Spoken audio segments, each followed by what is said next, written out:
Natalie Wood was one of the most recognizable faces Hollywood ever gave to the world. But in the end, the question that followed her was not about a movie. It was about a boat, a dark stretch of water near Catalina Island, a November night in 1981, and a woman who vanished from a yacht called Splendour while three men remained connected to the last hours of her life: her husband, Robert Wagner, actor Christopher Walken, and the boat's captain, Dennis Davern. At first, the story seemed to have an ending. Natalie Wood had drowned. It was treated as an accident, a tragic fall from a boat, a terrible Hollywood loss. But that ending did not stay closed. Years later, the investigation was reopened. The language around her death changed. What had once sounded final became something colder and more disturbing: drowning and other undetermined factors. That phrase did not accuse anyone. It did not solve the mystery, but it did something almost worse. It admitted that the official story was not enough. For decades, people have asked the same question in different ways. How did Natalie Wood end up in the water? And why, after all these years, does that night still refuse to disappear? To understand why the mystery lasted, we have to begin with the woman Hollywood thought it already knew. Before she became a mystery, Natalie Wood was a memory. For many Americans, she had always seemed to be there. She was the little girl in Miracle on 34th Street, standing inside A Christmas Story that would be played again and again, long after the child herself had grown up. She was the young actress in Rebel Without a Cause, holding her own beside James Dean in a film that captured something restless and wounded in post-war America. She was the fragile, luminous presence in Splendour in the Grass. She was Maria in West Side Story, attached forever to one of the most famous musicals Hollywood ever made. Natalie did something that Hollywood often refuses to let child stars do. She survived growing up in public. The camera met her as a child, then watched her become a young woman, then a star, then a wife, then a mother, then a symbol of a kind of Hollywood beauty that seemed both polished and vulnerable. That was part of her power. She did not feel distant in the way some stars did. Audiences felt they had known her for years. They had watched her face change, her roles deepen, her image move from innocence to romance to womanhood. Hollywood sold her as a dream. But dreams are often built by removing the parts that do not fit. Behind the photographs, behind the red carpets, behind the careful language of studio publicity, Natalie Wood lived inside a system that had been shaping her since childhood. Her life had been public before she was old enough to decide what privacy meant. And that matters, because when a person becomes famous that young, the public image can begin to feel like a second skin. Everyone recognizes the face. Everyone thinks they understand the story. But the woman inside that image is often harder to see. By the early 1980s, Natalie was no longer just the child from a holiday classic or the young star from the golden age of studio drama. She was part of Hollywood history.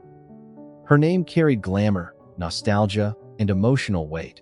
Her marriage to Robert Wagner added another layer to that image. To the public, they were not just two actors. They were a Hollywood couple with a story that seemed made for magazine covers.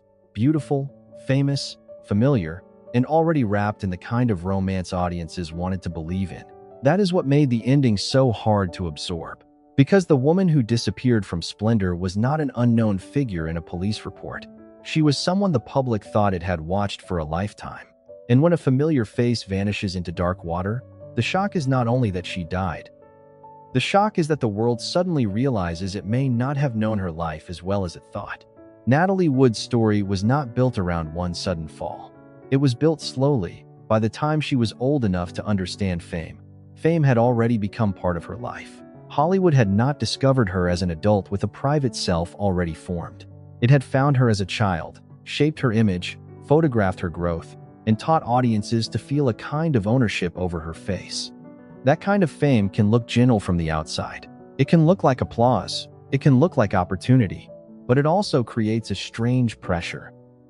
A child star is asked to be natural on command, charming on schedule, emotional under lights, and grateful for a life that is also being controlled by other people. Natalie became very good at being seen, but being seen is not the same as being known. That is the quiet tension underneath her public life. The audience knew the roles. They knew the beauty. They knew the romance of old Hollywood and the polished photographs that made everything seem arranged, elegant, and inevitable. What they did not know was the cost of carrying that image for decades. By adulthood, Natalie was no longer simply a performer. She was a piece of Hollywood memory. That can be a beautiful thing. It can also be a trap. Because once the public decides what a star represents, it rarely asks whether the person inside that symbol has changed. And Natalie's image had always held a contradiction. She could appear glamorous, but not untouchable. She could look delicate, but there was steel in the fact that she kept working, kept transforming, kept surviving an industry that often discarded actresses once they outgrew the version audiences first loved. That contradiction made her compelling. It also made her final story more painful, because the public version of Natalie Wood was full of light. Premieres, musicals, romantic dramas, studio portraits, the glow of classic Hollywood. But the last image attached to her life is the opposite of that. A boat in darkness, a missing woman, cold water, and a question no one could answer cleanly. There is another detail that makes the story even harder to shake. Natalie had long been described as fearful of dark water. That detail should not be turned into melodrama. It should not be used as proof of anything, but emotionally, it matters. Because if a woman associated with light, cameras, and motion pictures ends her life in the very element she was said to fear, the story takes on a different weight. It stops feeling like a strange accident in the lives of famous people. It becomes something more intimate. A private fear meeting a public mystery. That is why the night on Splendour cannot be understood only as a death investigation. It sits at the intersection of image and reality. Everything Hollywood had made visible about Natalie was suddenly overtaken by what no one could see. What happened after she left the safety of that boat? Was she alone? Was there a struggle? Was there a mistake? Was there a moment that could have been prevented? The official record would not give a clean emotional answer, and that absence left room for something more haunting than certainty. It left room for doubt, and doubt, once attached to a beloved star, can live longer than any headline. The trip aboard Splendour was supposed to belong to a private world, not a movie set, not a premiere, not a room full of reporters waiting for a smile. It was a weekend away near Catalina Island, with Natalie Wood, Robert Wagner, Christopher Walken, and Dennis Davern, the boat's captain. On paper, it looked almost ordinary for people who lived extraordinary lives. A yacht, a holiday weekend, friends, dinner, drinks, the sea. But the problem with ordinary details is that, after a death, they stop feeling ordinary. Every small movement becomes important. Who was awake? Who heard what? When did anyone notice Natalie was missing? Where was the dinghy? What was said before she disappeared? And most importantly, how did she leave the boat? That was the question that would keep pulling the story back from the past. The early version gave the public something simple enough to understand. Natalie Wood had fallen from the yacht and drowned. The dinghy was gone. Her body was later found in the water. The grief was enormous, but the explanation seemed complete. A tragic accident. A terrible night. A beloved actress lost too soon. But simple stories do not always survive contact with time. As the years passed, the night on Splendour began to look less like a closed chapter and more like a set of fragments. Some details seemed clear. Others remained unsettled. And the more people returned to the case, the more that one clean word accident began to feel too small for everything it was being asked to contain. There had been people on that boat. There had been a husband. There had been a co-star. There had been a captain. There had been a woman who disappeared into the dark. And yet the one person who could have explained the final moments was gone. That absence changed everything, because every account after that had to move around the same empty space. Natalie was not there to say whether she had slipped, whether she had gone out alone, whether she had been frightened, whether she had called for help, whether something happened before she reached the water. The mystery did not grow because there were no details. It grew because the details did not settle the question. For a public used to Hollywood endings, this was almost unbearable. The story had all the elements of a drama: a famous marriage, a glamorous actress, another actor on board, a boat with a name that sounded almost too poetic, and a night at sea where the truth seemed to vanish with the person at the center of it. But a documentary version of this story has to be careful. The presence of tension does not prove a crime. The presence of unanswered questions does not give permission to invent an answer.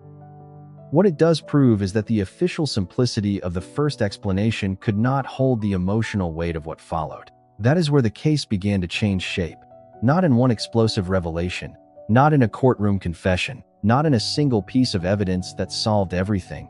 It changed through pressure.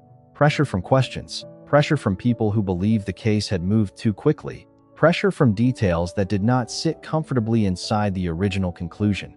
Years later, when investigators looked again, they were not returning to a living scene. They were returning to memory, to reports, to statements, to physical findings, to the difficulty of reconstructing a dark night on water long after the water itself had erased almost everything. And that is what makes the Splendour case so haunting. It is not simply that Natalie Wood died. It is that the setting of her death made certainty fragile from the beginning. A boat is isolated. The sea is not a witness. Darkness hides sequence. Sound travels strangely over water. And once time passes, even human memory becomes unstable. For viewers, the temptation is to choose a version of the night and hold it tightly. Accident, argument, fear, misstep, cover-up, tragedy. Each word offers a different shape, a different emotional ending. But the actual record resisted that comfort. The case did not give one clean shape. It gave pieces. Natalie's body in the water, the dinghy separated from the boat, the people who had been aboard, the first ruling, the later doubts, the language that would eventually shift from certainty into something much colder. Undetermined. That word matters because it does not behave like a headline. It does not satisfy curiosity. It does not give the audience a villain, a confession, or a final scene. It tells us something more uncomfortable, that a woman could be world famous, surrounded by people who knew her, close enough to shore for the place to have a name, and still have her final moments remain unreachable. For Natalie Wood, who had spent almost her entire life being watched, that is the cruelest contradiction. The camera had followed her from childhood. The audience had studied her face for decades. Hollywood had preserved her image in film after film. But when it came to the last minutes of her life, there was no camera, no witness the world could fully rely on, no version that made every piece fit, only a dark boat, a missing woman, and a question waiting beneath the surface. The next time the story changed, it would not be because Hollywood suddenly remembered Natalie Wood. It would be because the official record itself began to admit that the first ending had not been enough. For years, the story of Natalie Wood's death lived in a strange place. It was famous, but not finished. People remembered the headlines. They remembered the shock. They remembered the impossible image of a Hollywood star found in the water off Catalina Island. But the case itself seemed to belong to the past, folded into the long archive of celebrity tragedies that people revisit, question, and never fully leave alone. Then, decades later, the past opened again. The investigation was reopened in 2011. That alone changed the emotional temperature of the story. Because reopening a case does not automatically mean a crime has been proven. It does not mean the first conclusion was false in every detail. It does not mean the public suddenly has permission to turn grief into accusation. But it does mean something important. It means the official story was no longer resting quietly. And when the language around Natalie's death changed, the mystery changed with it. What had first been treated as an accidental drowning was later revised into a colder phrase: drowning and other undetermined factors. It is hard to overstate the power of that wording. Not because it solves anything, because it refuses to solve anything.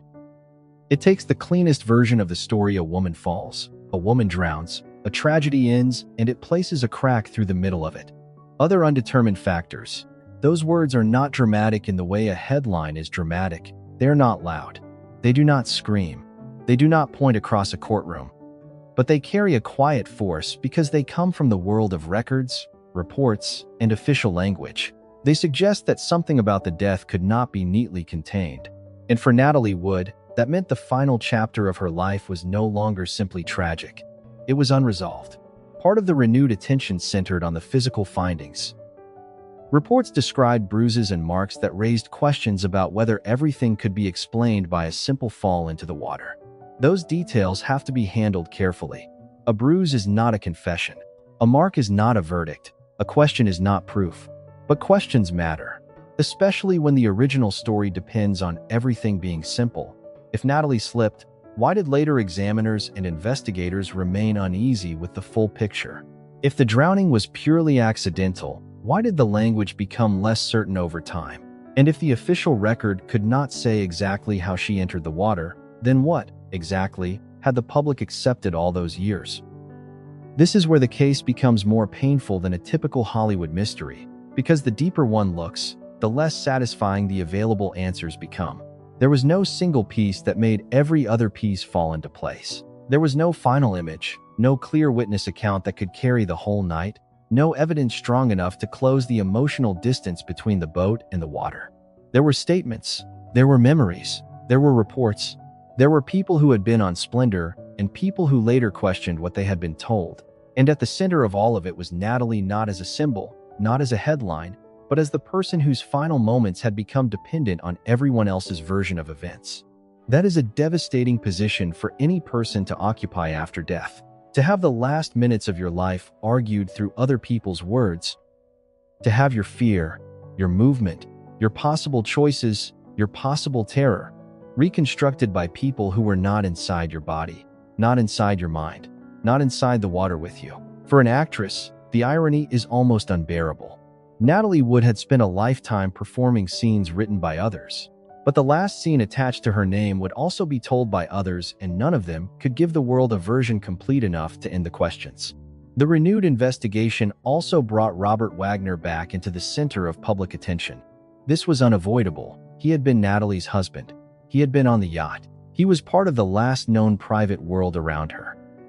Investigators would later describe him as a person of interest, while stopping short of calling him a suspect. That distinction matters. It must not be blurred. A person of interest is not a conviction. It is not proof. It is not a sentence. But in a story already filled with silence and uncertainty, the phrase carried enormous weight. It told the public that investigators still believed Wagner had information that mattered. It placed him not outside the mystery, but inside its most sensitive circle. And yet even that did not produce the ending people wanted. No confession, no courtroom resolution, no final official story that could replace all the others. The case remained suspended between suspicion and proof, between tragedy and investigation, between the human need for closure and the legal demand for evidence. That suspension is what makes the Natalie Wood case so difficult to tell responsibly. It is tempting to make it sharper than it is. It is tempting to choose sides too quickly, to turn the husband into the villain, the yacht into a crime scene, the sea into a witness, and the unknown into certainty. But the real story is more troubling because it denies that comfort. The real story is not that we know exactly what happened. The real story is that even after the case was reopened, even after the wording changed, even after investigators revisited the night, the central question still remained beyond reach. How did Natalie Wood get into the water? That question sounds simple. It is not. It contains the whole tragedy. It contains the gap between the public woman and the private ending. It contains the limits of investigation after time has passed. It contains the frustration of a family, the fascination of the public, and the sadness of a legacy forced to share space with an unresolved death. And it contains something even darker. The possibility that a person can be surrounded by fame, marriage, friendship, and attention, and still be completely alone in the most important moment of her life. That is the emotional core of the Splendour mystery. Not the gossip, not the theories, not the endless hunger to turn uncertainty into entertainment. The core is the loneliness of the final unanswered moment. A woman who had been watched for almost her entire life disappeared into a place where no one could watch her. A woman whose face had been preserved on film was lost in darkness where no image survived. A woman whose career had been built on being seen became, in death, a question no one could fully see through. By the time the official language shifted to undetermined, Natalie Wood's death had already become more than an incident. It had become a wound in Hollywood memory. And wounds like that do not heal simply because the years pass. Sometimes time does the opposite. It removes the easy details. It leaves only the hard ones. The boat, the water, the people who were there. The words that changed, and the absence of the one voice that mattered most. The most difficult part of Natalie Wood's story is not that people stopped asking questions. It is that the questions survived longer than the answers. When Robert Wagner was later described by investigators as a person of interest, the phrase landed heavily in the public imagination. It sounded close to accusation. It sounded like movement. It sounded, to some people, like the old mystery was finally tightening around one name. But the phrase has limits. It is not the same as being charged. It is not the same as being convicted. It is not the same as proof. And in Natalie Wood's case, those limits are essential, because the case does not become more truthful when it is made more dramatic. It becomes less truthful. The real unease comes from the fact that the investigation could raise questions without answering them completely. Investigators wanted more clarity. The public wanted closure. The story gave neither. That is why the case feels trapped between two worlds. On one side, there is the emotional pull of suspicion, a famous husband, a famous wife, a yacht, another actor on board, a captain whose later statements helped revive public attention, a death first called accidental, then revised into something less certain. On the other side, there is the legal reality. Suspicion is not evidence. Uncertainty is not proof. A changed death record does not automatically become a solved crime. And that tension is the center of the Natalie Wood mystery. It asks the audience to sit with something uncomfortable. A story can be deeply troubling and still not be legally complete. For years, people tried to make the night on Splendour fit into a cleaner shape. They wanted a beginning, a confrontation, a final moment, a cause, a responsible hand, a truth that would finally stop the speculation. But the closer the story is examined, the more it resists becoming simple. Christopher Walken was there, but his presence alone does not explain what happened. Dennis Davern was there, but his later accounts still have to be weighed against time, memory, and the limits of what he could know. Robert Wagner was there, and investigators clearly believed his knowledge of the night mattered. But being central to the last hours of someone's life is not the same as being legally proven responsible for their death. And Natalie was there until she was not. That is the unbearable break. The one person whose account would matter most cannot give it. No one can ask Natalie what she felt when she left the cabin, or whether she meant to step outside, or whether she was afraid, or whether she believed she was in danger, or whether the final movement was accident, panic, confrontation, or something else entirely. All of that vanished with her. What remained were fragments. A yacht, a dinghy, dark water, marks on a body, changing statements, changing language, and the strange silence that forms when every possible explanation leaves something out. The tragedy of this case is not only that Natalie died young, it is that every version of her final night seems to take something away from her. If it was an accident, then her death becomes a cruel, random fall into the very darkness she was said to fear. If it was something more, then the horror becomes deeper but the proof remains incomplete. If the truth lies somewhere between confusion, alcohol, argument, fear, and misjudgment, then even that version leaves the public standing at the edge of the water, unable to see the final step. There is no clean emotional landing. That is what makes the phrase, undetermined factors, so chilling. It does not open a door. It leaves the door half open. It allows the imagination to enter, but it does not allow certainty to follow. And for a Hollywood story, that is almost the opposite of what audiences are trained to expect. Movies teach us that the final act should reveal the hidden pattern. The clue should return. The guilty should be named. The innocent should be cleared. The camera should find the face that explains everything. But life does not always give that shot. Sometimes the camera cuts away too soon. Sometimes the night is too dark. Sometimes the water keeps what it takes. For Natalie Wood, the missing answer became a second tragedy layered on top of the first. Her death was no longer just a loss. It became a public argument, repeated across decades, reopened every time a new article appeared, every time an old interview resurfaced, every time someone returned to the same impossible question: how did she get into the water? The question is small enough to say in one breath, but it has carried the weight of an entire legend. Because if that question cannot be answered, then the final minutes of Natalie Wood's life remain suspended outside the image Hollywood preserved of her. The films remain clear. The photographs remain clear. The smile, the voice, the beauty, the famous roles, all of that can still be seen. But the ending is blurred, and that blur has shaped the way many people remember her.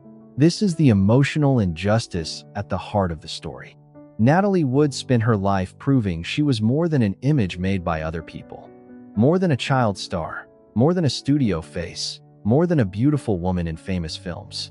She had range, intelligence, ambition, vulnerability, and endurance. Yet after her death, the mystery threatened to reduce her again, not to a person, but to a case. A question, a headline, a body found in water, That is why the story has to turn here. Not away from the mystery, but through it. Because if the investigation cannot give Natalie Wood a final answer, the telling of her life can still refuse to let the mystery be the only thing that survives. To tell Natalie Wood's story only through the night she died would be to repeat the same injustice that time has already committed. It would be to let the water speak louder than the work. And Natalie Wood was not simply the woman who disappeared from Splendour. She was one of the rare performers who moved through Hollywood's most unforgiving stages and remained visible at each one. A child star who did not vanish when childhood ended. A young actress who stood beside James Dean and was not swallowed by his legend. A musical heroine whose image became attached to one of the most famous films ever made. A woman whose face carried innocence, longing, glamour, and sadness without ever needing to announce them. That is the Natalie Wood who existed before the mystery. And that is the Natalie Wood the mystery often threatens to erase. Hollywood has a habit of reducing women after tragedy. It turns full lives into last scenes. It remembers the death, then lets the death become the meaning. The earlier years become decoration. The work becomes background.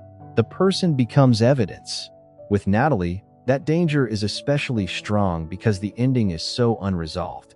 A solved tragedy eventually becomes history. An unsolved one keeps demanding attention. Every time her name returns to the public conversation, the same images come with it. The yacht, Catalina, Robert Wagner, Christopher Walken, the captain, the dinghy, the dark water, the changed wording, the unanswered question. And those details matter. They should not be ignored. But they are not the whole of Natalie Wood. The whole of her life included a kind of endurance that is easy to underestimate because it looked beautiful from the outside. She worked in an industry that often used young actresses until the image no longer suited them. She carried a public identity that had been built when she was too young to control it. She belonged to a Hollywood that could make a woman famous and still leave her private self poorly protected. That tension followed her long before Splendour. Natalie's public image was warm, romantic, almost familiar. She did not seem like a remote goddess from another world. She seemed like someone audiences had watched grow up, someone whose emotional life they felt they could read on her face. But familiarity can be its own kind of illusion. When viewers feel they know a star, they often stop asking what they do not know. They assume the image is generous because it feels intimate. They assume visibility is the same as access. They assume a face on screen is a person revealed. Natalie Wood's death shattered that illusion. It reminded the public that even the most watched lives contain rooms no camera enters. And in her case, the final room was not a room at all. It was open water. That is why the aftermath became so powerful. The official uncertainty did not simply reopen an investigation. It reopened the emotional contract between Hollywood and its audience. People had believed they knew Natalie. They had believed they knew the marriage, the glamour, the storybook outline of a star's life. Then one night forced them to confront how little they actually knew. The result was not just curiosity, it was guilt. A quiet, collective guilt that perhaps the public had been looking at Natalie Wood for decades without truly seeing her. Seeing the child star was easy. Seeing the young beauty was easy. Seeing the wife in a Hollywood marriage was easy. Seeing the woman at the center of her own fear, confusion, ambition, and private struggle was harder. And after her death, it became almost impossible because the mystery stood in the way. That is the tragedy beneath the tragedy. Natalie's final story became dependent on other people, what they remembered, what they said, what investigators could reconstruct, what records could or could not prove. Her own voice was absent from the very moment that defined the public debate around her. But her voice is not absent from her films. That is where she remains most clearly herself. Not as evidence, not as speculation, not as the center of an accusation no record has fully proven, but as an actress who gave something to the camera that still survives the noise around her name. In Rebel Without a Cause, she helped give shape to teenage pain before Hollywood had fully learned how to speak about it. In Splendour in the Grass, she carried heartbreak with a softness that never felt simple. In West Side Story, her image became part of a cinematic memory much larger than one performance. Across her career, she left behind proof that she was not merely famous. She was capable of making emotion feel visible. That matters because the mystery makes everything feel hidden. The work does the opposite. The work brings her back into view. Not completely. No film can return a person. No performance can answer what happened off Catalina. No preserved image can repair the damage of an unresolved death. But the films resist the reduction. They remind us that Natalie Wood's life was not only a question mark at the edge of a boat. It was a body of work, a history, a presence. A woman who lived inside Hollywood long before Hollywood turned her final night into a legend of darkness. By the end, the question of what happened on Splendour still remains. It has not disappeared. It cannot be softened into something neat. But the more important question may be what we choose to do with that uncertainty. Do we let it consume everything? Or do we let it sit where it belongs as the final, painful unknown in a life that was larger than its ending? For Natalie Wood, the fairest telling may be the one that refuses both extremes. It refuses to pretend the mystery is solved. And it refuses to let the mystery become the only thing worth remembering. Because before the boat, before the water, before the years of investigation and argument, there was a girl in front of a camera, growing up under lights that never really turned away. And somewhere inside that light was a woman the world never fully knew. There is a particular cruelty in an ending that never becomes an ending. Most Hollywood tragedies, however painful, eventually settle into a shape. A final illness, a final performance, a final interview, a final mistake. The story becomes sad, but it becomes stable. People know where to place the grief. Natalie Wood's death never fully allowed that. It remained open in the public mind because the record itself never returned the comfort people wanted. The death was not simply left as the first version had presented it. The case was reopened. The wording shifted. The questions came back. And yet, even after all of that, the night did not become clear. That is what makes it linger. Not certainty, the absence of certainty. A solved case can be put away, even if it hurts. An unsolved one keeps breathing. It waits in old interviews, in documentary specials, in newspaper archives, in family memories, in the unease around one phrase, undetermined factors. Those words are not cinematic. They are not romantic. They are not the kind of words Hollywood would choose for one of its own legends. But perhaps that is why they feel so cold. They belong to paperwork, not poetry. They sit inside the official language of death. And still, they carry the emotional weight of a door that never fully closed. For Natalie, that door led back to a night near Catalina Island. Back to Splendour. Back to Robert Wagner, Christopher Walken, Dennis Davern, and the unanswered space between the boat and the water. Back to the question that has followed the story for decades. How did she get there? At some point, the question becomes more than a question about movement. It becomes a question about memory. How should Natalie Wood be remembered? As a child star who grew into something richer? As one of the faces of classic Hollywood? As a woman whose career carried both glamour and ache? As a wife in a famous marriage? As a mother? As an actress? Or as the center of a mystery that no one could finally solve? The danger is that the last answer is the loudest. Mystery has a way of taking over. It pulls every detail toward itself.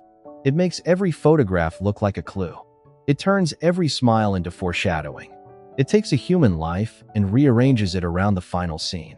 But Natalie Wood's life was not a final scene. It was not only the boat.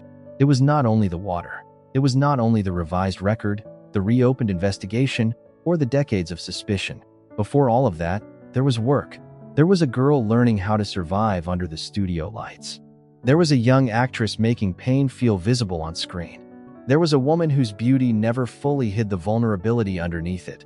There was someone the camera loved, but did not own. That distinction matters. Because the camera preserved Natalie Wood, but it did not explain her. It gave the world images, gestures, roles, fragments of feeling. It gave audiences the illusion that they knew her. But the final mystery of her life exposed the limits of that illusion. Being watched is not the same as being protected. Being famous is not the same as being understood. Being remembered is not the same as being known. That may be the quietest heartbreak in Natalie Wood's story. She belonged to a world built on visibility. Hollywood could light a face until it became unforgettable. It could turn a person into a symbol, a dream, a memory shared by millions. It could make an actress seem permanent. But when Natalie Wood disappeared into dark water, all that visibility failed her. No camera followed. No script arranged the final moment.